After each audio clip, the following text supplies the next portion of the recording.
அவரு அப்ரூவலே வாங்காம எப்படி சூமோட்டோ எடுத்தாருன்னே தெரியல. அத ரிஜிஸ்ட்ரார் ஜெனரல் வந்து அது ஆமான்னு ஒத்துக்கிட்டு சுப்ரீம் கோர்ட்ல வந்து கடிதம் குடுத்திருக்கிறாரு.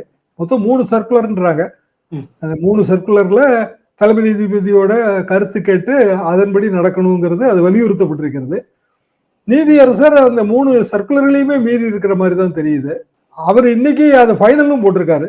அவர் ஃபைனல் ஹியரிங்ன்னு இன்னைக்கு போட்டிருக்காரு. சுப்ரீம் கோர்ட்ல வந்து அது இன்னைக்கு வருது. ஆனாலும் அத பத்தி அவர் பொருட்படுத்துற மாரி தெரியல.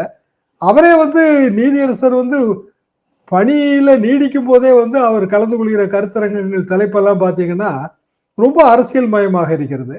பொதுவாக பணி ஓய்வு பெற்றவர்கள் கூட அப்படியான கருத்தரங்கங்களில் கலந்து கொள்வதில்லை. எனக்கு மிகவும் நெருங்கிய ஒரு மிக மூத்த நீதிபதி. அவர் சிஜேஐயா இருந்தெல்லாம் பல மாநிலங்களில் பணியாற்றியவர். அவர்ட்ட கேட்டா, "நான் இந்த மாரியான ஒரு சம்பவத்தை எல்லாம் நான் கேள்விப்பட்டதே இல்லைங்க.